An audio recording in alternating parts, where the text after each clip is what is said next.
Surprised, yes. I was disappointed I didn't go back in, but I'm more disappointed that we lost the damn game. Ultimately, you have to be okay when expletive doesn't go well, and I'm okay. I've done everything that's been asked of me, and I'll continue to do so, and ride this out as long as we can toward our ultimate goal, and that's to win a championship. And well, the Lakers are hoping Russell Westbrook can get in the zone. Get in the zone is brought to you by AutoZone. Get in the zone, AutoZone. Key, what do you think of what Russ had to say to Woj? Well, it's frustration, right? It really is. He had high hopes that his first year in L.A. would be, different than what he's been playing. He hasn't played well at all. He would be the first to tell you that. He's not happy about it. He thought he was coming home and to a great homecoming, and things would be different this time of year. And so when you look at it, accepting what has happened is your first step. And Russ has accepted the fact that he was benched. He understands why he was benched. And from what I understand in speaking with him is that he's going to do better so that it doesn't happen again.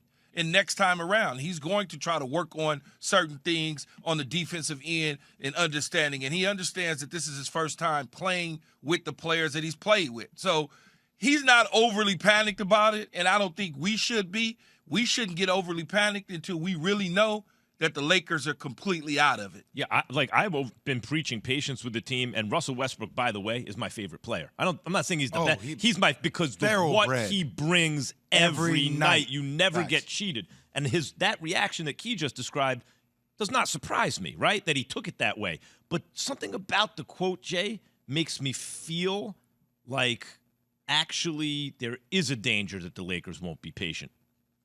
Well, that's a great thing, isn't it?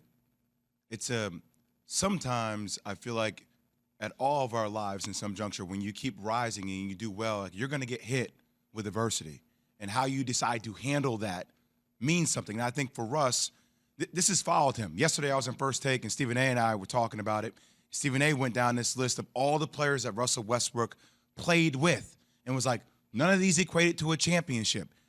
And I was like, you know what, Stephen A., you're right. So is there extra pressure on Russ? Yeah, that's what probably made him call Woj and be like, hey, look, Woj, I didn't talk to the media. Here's what's going down. But I think that can work for them. This team needs a kick in the ass, man. They need it. They need somebody to say, this is mine. We need to own it. This roster is not great. The only way they are going to pull out of the trenches, and not until they're out of it, they need to be at the top of the Western Conference, and they need to start playing better basketball. The only way they can do that, it starts with Anthony Davis and his butt being back on the court and playing. It starts with internal pressure from LeBron James on AD and LeBron James playing at a high level. And it starts with Russ buying into how Frank Vogel needs him to play. And this could all work out for them. And I think, Jay, he's trying to buy in. Yes. He's not trying to buck the system. Right. You see players a lot of the times when people say, they got to buy in, They're not buying in because they're trying to buck the system. That's not what Russ is trying to do. He's trying to find his role, his niche. And it's just so happened that he's trying to find it at a time when Anthony Davis is not on the floor. When Anthony Davis is there, it's a different basketball team. No matter how people joke, we joke about Anthony always being on the bench hurt or something's wrong with him. When he is, in fact, on the floor, it's a better basketball team, and he is a really good basketball player that can certainly turn things around for them. They've got to figure out what they want to do, though. What is it that they want to be moving forward? Something that we haven't talked about and we'll talk about, I'm sure, going forward is also you got to have the right personalities. The one thing about AD is he can be a little bit passive or not really have an alpha personality. That works well with Russ. Because the way AD challenged LeBron to play better defense when he got there, Russ can challenge AD when they're all playing together. LeBron is going to be controlling the whole situation. I like the fit of the personalities together. I do too. It's just when you want somebody, to play different after they played one style that has led them to crazy success for 14 years. It's not going to happen, though, Jay. What do you mean?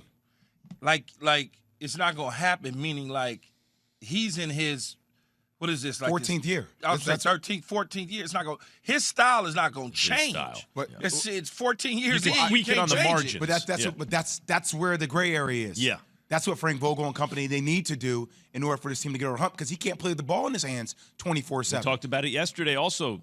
He got benched because that's not the way we wanted you to play that defensive assignment. Vogel To do with the fact that Russell Westbrook has had to adjust to his fourth team in 4 years. I keep saying it. He's never good in the first half. On Wednesday, head coach Frank Vogel sat Westbrook down the stretch, and the Lakers lost to the Pacers. Now people have been speculating about what Russ thinks and how he feels. But as usual, you can see our very own Adrian Wojnarowski has the facts, and there's Shanae Ogumake. They both join me now from our LA studios. Shanae Ogumake, well, first, Woj, let me start with you. You spoke to the man, Russell Westbrook himself. What did he tell you? Well, first, Max, Russell Westbrook was disappointed to get benched Wednesday night in the final minutes of that loss to Indiana. He was surprised by it. But listen, he's trying to figure out with Frank Vogel, with the Lakers, how best to fit in. He believes that he's done everything asked of him this season. And, and you just said it, Max, his fourth team in 4 years. And you saw him get better in Washington, better in Houston as that year went on. He was injured in the bubble, and they didn't finish as strong. But he's really just asking right now for some patience. The Lakers are going to get Anthony Davis back. They haven't played a ton of games together with Davis, LeBron James, and Russell Westbrook. But his view right now is, like, this team still he believes it's going to play its best basketball. And he is just a player right now, trying to find the formula to fit in, and ultimately knows he's going to be judged on winning, and just hopes that, as they get this group back together, they're going to start to find some chemistry, and this will be a team, that is going to improve over time. By the way, it's very predictable. I was thinking as soon as the trade got made, I'm like, they're not going to be any good in the first half. Everyone's going to say Russell Westbrook's the problem, blah, blah, blah. And in the second half, they'll be saying, is he the second half MVP? It happens every year. Fool me 4 times, shame on me. Woj, I've also always believed that Russell Westbrook gets a bad rap as a teammate, going all the way back to Oklahoma City. It makes me, well, look, I think he cares about winning, right? But he only knows one way, full speed ahead. Did he communicate to you that he's conscious of having a reputation as a less than ideal teammate? I've talked with Russell Westbrook a lot about that in the past, and I think that perception really does bother him, because anybody who's played with him knows he's a tremendous teammate, really loyal, really instructive to younger players. And listen, there's 2 things here. There's being a great teammate, and then there's style of play. And I think people sometimes have to separate that. But, the impact he had in Washington last year with that young team, the improvement you saw, and I think it's really important. He really puts value on being a great teammate. And I think sometimes people confuse style of play and how a player fits on the court with his impact around a group. And anybody who's been around Russell Westbrook knows, that he is one of the best in that area, and it does matter to him. Shanae, let me bring you in here because you are a star who knows a little something about fitting in with other stars playing professional basketball in Los Angeles.